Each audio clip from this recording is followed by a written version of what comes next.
Hello दोस्तों, good afternoon, नमस्ते संस्कृताय। आप सभी का यमएस क्लासेस 1 में स्वागत है। यह हमारा जो क्लास है दोस्तों, चैनल का नाम है यमएस क्लासेस 1। ठीक है। और जो है आज हम पढ़ेंगे मेघदूत की महत्वपूर्ण सूक्तियाँ। ठीक है। और जो है मेघदूत सूक्तियाँ पढ़ेंगे। और कौन सा पढ़ेंगे? उत्तर मेघ का। पूर्व मेघ की जो सूक्तियाँ दोस्तों हम पढ़ा कर डाल दी यूट्यूब पर। आप प्ले लिस्ट के द्वारा भी जाकर चैनल से खोल सकते हैं। चैनल का नाम हमारा है दोस्तों यमएस स्पेस करके क्लासेस 1।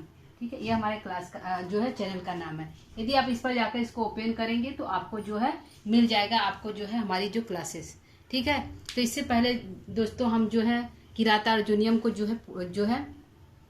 प्रथम सर्ग है उसको पूरा पढ़ा चुके हैं, तो उसको जाकर दे सकते हैं। और जो है कुछ कवियों का सामान्य परिचय। ठीक है। तो आइए आज हम देखते हैं कि हमारी जो उत्तर मेघ की जो सूक्तियाँ हैं, जो उत्तर मेघ की सूक्तियाँ हैं उसको हम पढ़ेंगे। ठीक है। तो पहली हमारी सूक्ति है, वित्तेषाणाम न च खलु वयो योना वन्यम अस्ति। ठीक है। इसमें कहा गया है कि जो वित्तेषाम होते हैं, जो यक्ष लोग होते हैं, न च खलु, उनकी जो आयु होती है निश्चित रूप से क्या होती, खलु निश्चित जो उनकी वायु होती है, वायु माने अवस्था होती है, योना होती है। वह जो यक्ष लोग होते हैं उनकी जो उम्र होती है, जो आयु होती है, वो यौनावस्था ही होती है। यौना अन्य, और उनकी कोई अवस्था नहीं होती है। अन्यम अस्ति। और जो है इनकी जो अवस्था होती है सिर्फ यौनावस्था होती है और कोई अवस्था नहीं होती है। किनकी? यक्षों की अवस्था कैसी होती है? तो यक्षों की अवस्था जो है यौवन अवस्था होती है। क्या है? यौवन अवस्था होती है। यक्षों की अवस्था जो है अवस्था युवा होती है, न तो युवा होती है। ठीक है। ये लोग जो है वृद्ध नहीं होते हैं, इनकी एक ही अवस्था होती है, युवा अवस्था। क्या अवस्था होती है दोस्तों? युवा अवस्था। इनकी एक ही अवस्था होती है, युवा अवस्था। यह तो न तो कभी वृद्धावस्था को प्राप्त करते हैं और न ही कभी कौमार अवस्था को।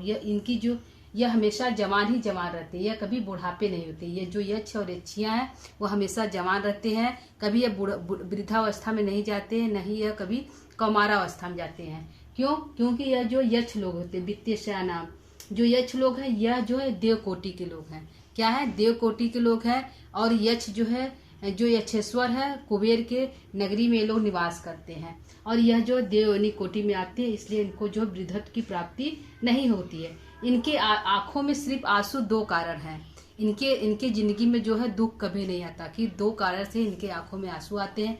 एक तो आनंद के कारण, बहुत खुशी है तो भी इनके आंखों में आंसू आता है। और दूसरा जो है जब कामदेव जो है अपने बाण को चलाते हैं, यानी कि प्रियतमा के वियोग के कारण इनके आंखों में आंसू आता है। तो इनके जो है जो यक्षों की अवस्था जो है हमेशा युवा अवस्था रहती है। इनके आंखों में आंसू दो ही कारण से है, एक आनंद से और एक है जो है प्रियतमा के वियोग के कारण। ठीक है। तो जो वित्तेषाणाम च न खलु वयो योनाम अन्यम अस्ति, जो है युवाओं की जो है अन्य कोई अवस्था नहीं होती है। जो है यह हमेशा युवा रहती हैं। कौन? यक्ष लोग हमेशा युवा अवस्था में रहते हैं, इनकी और दूसरी कोई अवस्था नहीं होती है निश्चित रूप से।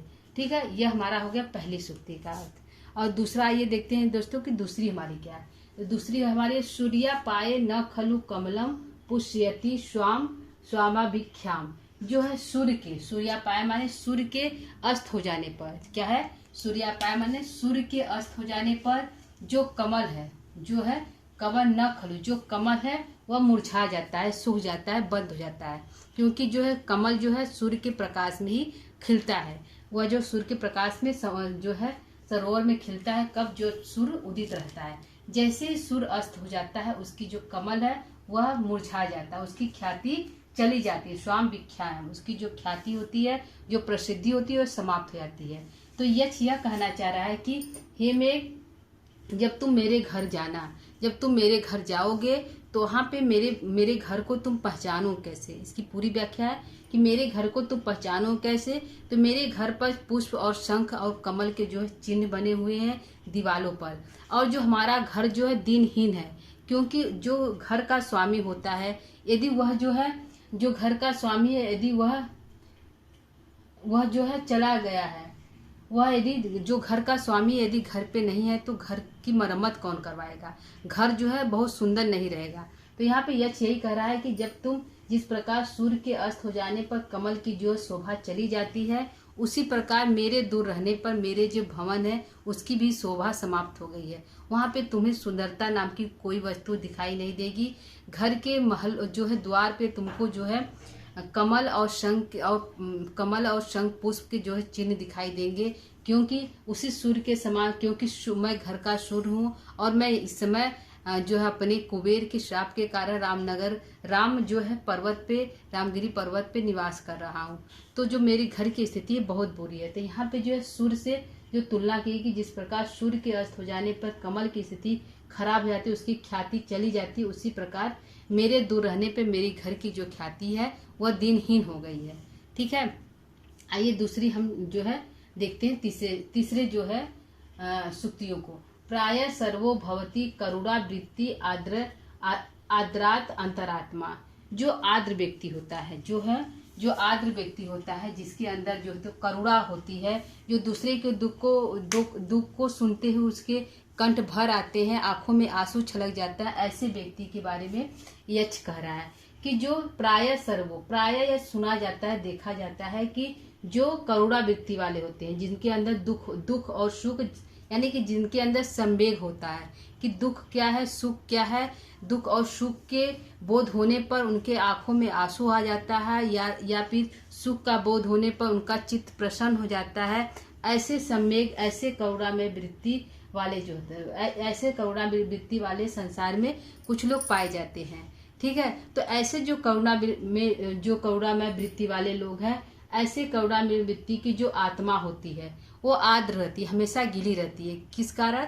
दूसरों को दुख को जब सुनते हैं, दूसरे की कष्ट को जब देखते हैं तो उनकी जो आत्मा होती है वो गीली हो जाती है, वह रोने लगते हैं, उनकी आंखों में आंसू छलक जाते हैं। तो यहाँ पे प्राय सर्वोभवती, प्राय ये हर जगह देखा जाता है कि जो करुणामय वृत्ति वाले होते हैं वह जो है उनकी जो आत्मा होती है आर्द्र होती है, गीली होती है। क्या है? आर्द्र। करुणामय वृत्ति वालों की आत्मा जो है आर्द्र और गीली होती है, गीली होती है। क्या? आत्मा जो है गीली होती है करुणा के कारण, ठीक है, करुणा के कारण उनकी जो आत्मा गीली होती है। तो यहाँ पे यक्ष कह रहा है कि हे मेघ, जब तुम जाओगे, जब तुम्हारे घर जाओगे, हमारी यक्षिणी की दुर्दशा देखोगे कि हमारी वो वियोग में किस प्रकार दुबली पतली हो गई है, किस प्रकार उसके जो है चेहरे पर बाल जो बिखरे हुए हैं, उसका चेहरा मुरझाया हुआ है, वह कोई जो है श्रृंगार इत्यादि नहीं कर रही है। तो उसके इस दशा को देखकर, हमारी यक्षिणी की इस दशा को देखकर तुम अवश्य ही रो दोगे, तुम्हारे आंखों में अवश्य आंसू आ जाएंगे। तो यक्ष यह कह रहा है कि मेरी यक्षिणी को देखकर तुम अवश्य रो दोगे, इसलिए तुमको हमारा संदेश लेकर जाना चाहिए। जब तुम मेरा संदेश लेकर जाओगे, मेरी यक्षिणी की दुर्दशा देखोगे, तो तुम अवश्य जो है रो दोगे, तुम्हारे आंखों में अवश्य आंसू आ जाएंगे। क्यों? क्योंकि यह प्रायः देखा गया है कि जो करुणा में वृत्ति वाले होते हैं उनकी आत्मा जो है हमेशा गीली रहती है, वो हमेशा दूसरों के दुखों को देखकर रो देते हैं। इसलिए हे मेघ, तुम भी करुणा में वृत्ति वाले हो, तुम भी लोगों के दुखों दर्दों को दूर करने वाले हो। यदि लोग कष्ट में हो जाते हैं, तुम वर्षा द्वारा उनके कष्ट को दूर करने वाले हो, इसलिए तुम भी करुणा में वृत्ति वाले हो। और निश्चय रूप से जब तुम मेरी यक्षिणी को देखोगे तो तुम्हारे आंखों में अवश्य पानी आ जाएगा, तुम अवश्य रोने लगोगे। ठीक है, हमारा हो गया तीसरा। अगला देखते हैं, चौथा देखते हैं। चौथी हमारी सुक्ति क्या है? तो चौथा हमारी सुक्ति है, कांतो दंत सुहृदय यूनतः संगमानि किंचित दुनः। जो है यहाँ पे है कि कांतो दंत, जो पति की, कांतो दंत हो गया पति का जो मित्र होता है, सुहृदय मित्र, जो पति, जो हमारे प्रेमी, हमारे पति का जो सुहृदय मित्र होता है, उसके द्वारा जो संदेश आता है, जो संदेश लेकर आता है, तो वह किससे कम होता है? वह संगम, मिलन से कुछ ही कम होता है। क्या होता है? मिलन से, संगमा माने मिलन से कुछ ही कम होता है, मिलन से किंचित माने कुछ ही कम होता है, कुछ ही कम होता है, कम होता है। किसके? पति, जो उनका मित्र, जो हमारे पति का, जो हमारे प्रेमी प्रियतम का जो संदेश सुहृदय मित्र, यदि कोई उसका सुहृदय मित्र संदेश लेकर आता है जाता है हमारे प्रेम जो है प्रियतमा के पास, तो वह जो सुखद समाचार होता है, जो संदेश होता है, मानो ऐसा लगता है कि उसके पति, कुछ देर के लिए ऐसा लगता है कि वह संदेश मानो उसके पति ही लेकर आए हैं, वह पति ही संदेश को बता रहे हैं। ऐसा भाव उत्पन्न होता है और ऐसा लगता है कि यह जो संगम हुआ है यह मिलन से कुछ ही कम है, क्योंकि यह संदेश जो है हमारे पति के लेके आए हैं, यह हमारे पति के प्रियतम के सुहृदय मित्र हैं, अच्छे मित्र हैं, तो संदेश को लेके आए हैं। तो उस संदेश को सुनकर ऐसा लगता है वह संदेश मानो पति के मिलन से थोड़ा ही कम होता है। जो संदेश होता है, जो सुहृदय होते हैं, जो अच्छे मित्र होते हैं, जो कांतोदंत, जो उनके पति के संदेश, मतलब प्रियतम, कांतो माने जो प्रियतम होते हैं, प्रियतम का संदेश सुहृदय के द्वारा लाए गए संगमान में मिलन से किंचित दूना, कुछ ही कम होता है, थोड़ा ही कम होता है। इसमें यक्ष कह रहा है कि जब तुम जाओगे हमारे संदेश को यक्षिणी को सुनाओगे, जब तुम मेरे संदेश को यक्षिणी को सुनाओगे तो वह तुमको बहुत चाव से सुनेगी। कि जिस प्रकार जो है मैथिली जो है सीता जो हनुमान के संदेशों को, जब राम के संदेश हनुमान लेकर जाते हैं, उनको संदेशों को ध्यान पूर्वक ऊपर की ओर उन्मुख होकर सुनती है, उसी प्रकार जब तुम संदेश को सुनाओगे हमारे यक्षिणी को, यक्षिणी भी हम अपने मुख को ऊपर करके तुमको बड़ी चाव से सुनेगी। क्योंकि यह जो संदेश सुनाओगे हमारे, तो यह जो संदेश मानो यक्षिणी को ऐसा प्रतीत होगा कि यह जो संदेश है हमारे प्रियतम के मित्र द्वारा लाया गया है, तो यह जो संदेश होता है यह पति के मिलन से कुछ ही कम होता है। ऐसा लगता है कि जैसे संदेश हमारे पति जो प्रियतम सुना रहे हैं और हमारे प्रियतम हमारे पास है, ऐसा जो है महसूस होता है। तो यह जो मिलन होता है, जो यह संदेश होता है, वह संगमात किंचित है, वह मिलन से कुछ ही कम होता है। कौन संदेश? प्रियतम के संदेश। किसके द्वारा? सुहृदय के द्वारा, सुहृदय मित्र के द्वारा लाया गया संदेश जो है प्रियतम के मिलन से कुछ ही कम होता है। यह यक्ष जो है मेघ को बता रहा है कि जब तुम लेकर जाओगे तो ऐसा जो है मेरी जो यक्षिणी महसूस करेगी। ठीक है, अगला देखते हैं। नीचई गच्छति ऊपरी च दशा चक्रनेमि क्रमेण। यह जो सुक्ति दोस्तों इम्पॉर्टेंट है, जो है निश्चय वाला, यह जो है दो ग्रंथों में पूछा गया है। निश्चय गच्छेतु उपरि च दशा क्रमनेमि क्रमे, यह दो जगह पूछा गया। तो एक हमारा यहाँ पे है कि एक दूसरा जो यह सुक्ति पूछी गई है इसी तरह की, वह इसका अर्थ तो दोनों एक ही होगा। दोनों, पहली सुक्ति तो हमारी जो है मेघदूत की उत्तर मेघ में पूछी गई। दूसरी सुक्ति कहाँ पूछी गई दोस्तों? तो यह जो है स्वप्न वासुदत्तम में पूछा गया है, जो भास की रचना नाटक है। इसमें जो है वासुदत्ता कहती है कि जो योगेंद्राय वासुदत्ता को समझाता है कि यह जो है जो स्थिति तुम्हारी हुई है, यह जो है भाग्य पलटा है, आज दुख है तो कल सुख हो जाएगा। तो यह जो सुक्ति है स्वप्न वासुदत्तम में भी आया है और यहाँ पे भी आया है। सुक्ति एक ही है दोस्तों, अर्थ भी एक ही है। ठीक है, तो निश्चय गच्छति परि च दशा चक्रनेमि क्रमेण। चक्रनेमि माने जो चक्र की पहिया होती है। क्या होती है? यह जो चक्र की हमारी पहिया होती है, यह चक्र हो गया, यह जो हो गया चक्र हो गया। ठीक है, पहिया हमारी है, चक्र की पहिया है। ठीक है, जब यह इसमें कहता है कि जब यह नीचे गच्छते, जब यह नीचे आएगा, यह जो पहिया जो है जब यह डोलते डोलते या जब तीरी डोलते डोलते नीचे आएगी तो हमारी जो दुख की अवस्था होगी, क्या होगी? दुख की अवस्था होगी। और जैसे ही पहिया फिर डोलते डोलते ऊपर की तरफ जाएगा तो हमारा सुख आ जाएगा, हमारी सुख की स्थिति आ जाएगी। तो यहाँ पे जो है कवि कालिदास यह कहना चाहते हैं यक्ष के माध्यम से, नीचे गच्छति ऊपरी च दशा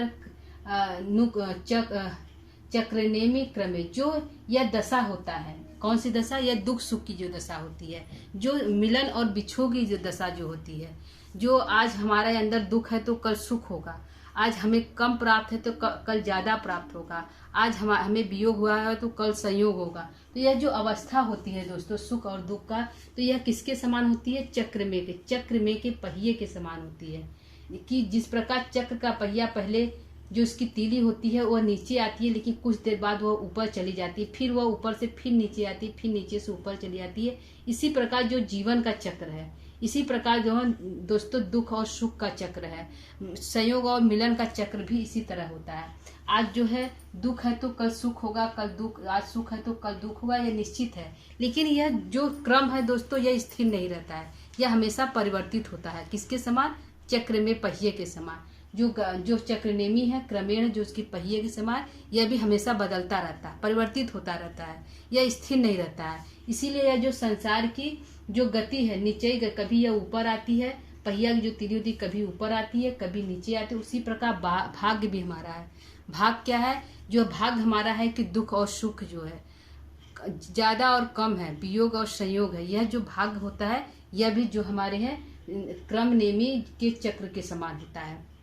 जो पहिए का, जो किसी गाड़ी की जो पहिए के चक्र के समान यह जो हमारा भाग्य भी होता है। तो यहाँ पे यक्ष जो है समझा रहा है कि संदेश के माध्यम से कि जाके यक्षिणी से कहना कि यह जो हमारा मिलन है 8 माह व्यतीत हो गया है, 4 माह बाकी है और हम जल्दी ही मिलेंगे। क्योंकि यह जो समय है, जो भाग होता है, यह पहिए के समान होता है। आज हमारा वियोग है तो कल संयोग निश्चित होगा, हम जल्दी ही तुमसे मिलेंगे। तो यह जो है वेरी इंपॉर्टेंट शुक्ति है, ठीक है। नीचे गच्छति ऊपरी च दशा क्रमेण, जो दशा होती है, जिस प्रकार पहिए की दशा ऊपर नीचे होती रहती है, उसी प्रकार जो भाग की दशा भी हमारी ऊपर नीचे होती रहती है, ठीक है। यह हमेशा बदलता रहता है, लेकिन यह निश्चित है कि यह स्थिर नहीं होता है। निश्चित है कि यह बदलता है, भाग बदलता है, परिवर्तित होता है, लेकिन स्थिर नहीं होता। जो दशा होती है दुख और सुख का, यह स्थिर नहीं होती है, हमेशा बदलती रहती है दोस्तों, ठीक है। तो यह जो है सूक्ति इंपॉर्टेंट हो गई, ठीक। अगला देखते हैं। प्रतियुक्त ही प्रणीषु सतामी सिद्धार्थ क्रीम एवं, ठीक है।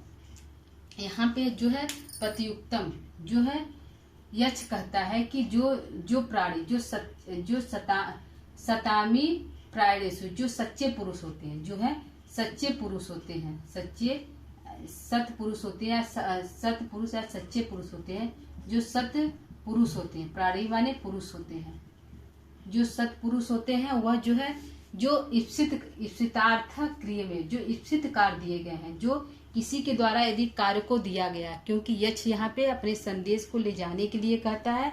तो जो मेघ है वह कुछ भी नहीं बोलता, क्योंकि मेघ अचेतन प्राणी है, वह उसके अंदर चेतना नहीं है, तो वह कुछ भी नहीं बोलता।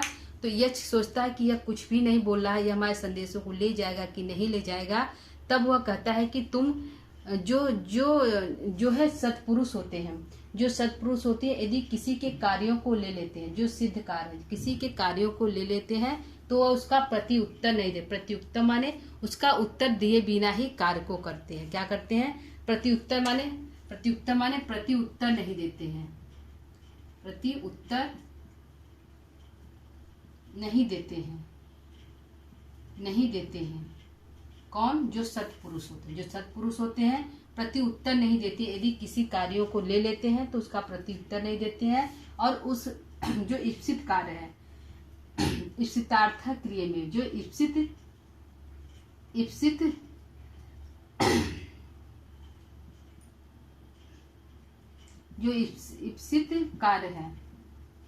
कार्य है, उस कार्य को जो है जो सत्पुरुष है वो निश्चित रूप से करते हैं, और कार्य करके ही उस कार्य को बताते हैं, दिखाते हैं। वह कुछ भी कार्य लेने के बाद वह कुछ भी नहीं बोलते, उसका प्रति उत्तर नहीं देते हैं कि हम कार्य को करेंगे कि नहीं करेंगे, अच्छा ठीक है हम कार्य को करेंगे, ऐसी कोई प्रतिक्रिया नहीं करते हैं। कौन? जो सत्पुरुष होते हैं, जो सच्चे पुरुष होते हैं, जो किसी का हित चाहते हैं। ऐसे पुरुष जो है प्रति उत्तर नहीं देते। यदि क्योंकि यक्ष पूछ रहा है कि तुम मेरे संदेशों को ले जाओ कि नहीं ले जाओगे, तो यक्ष जो मेघ है कुछ भी उसका उत्तर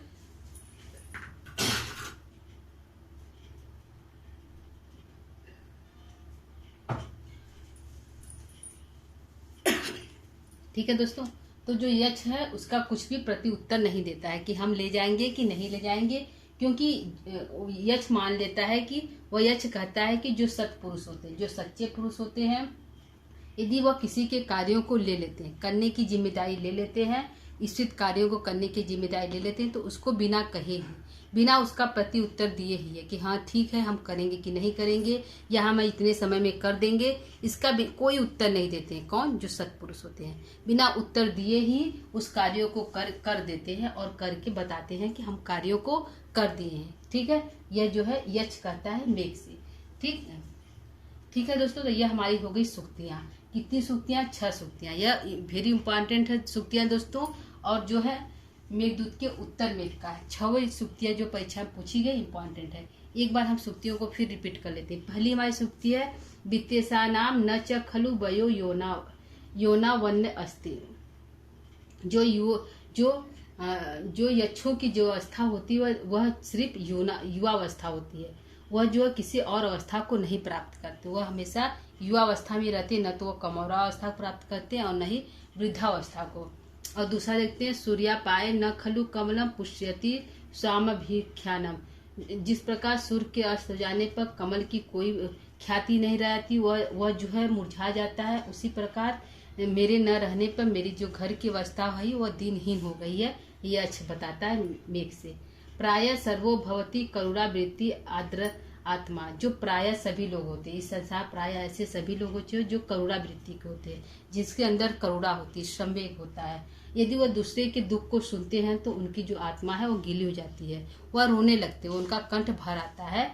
ठीक है, अगला देखते हैं कांतो दंत सुहृदयनयत संगमात किंचित दुनः। जो है पति का यदि प्रियतम का कोई सुहृदय मित्र यदि संदेश को लेकर आता है तो वह संदेश उसके मिलन से कुछ ही कम होता है। क्या होता है? वह संदेश उसके मिलन से कुछ ही कम होता है। प्रियतम का संदेश उसके मित्र द्वारा लाया गया। ठीक है, अगला है निचय गच्छति उपई च दशा चक्रमेव क्रमे। जिस प्रकार नीचे ऊपर करती है क्या?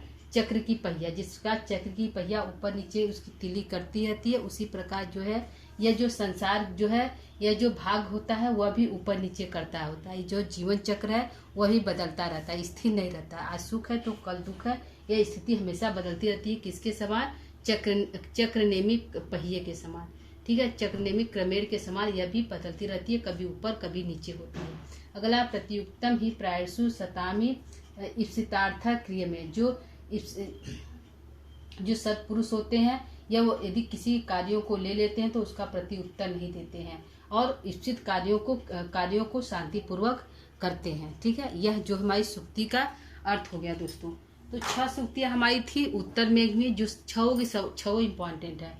ठीक है दोस्तों, तो यह जो है इम्पॉर्टेंट है दोस्तों, इसलिए इसको हम लेकर उपस्थित हुए थे।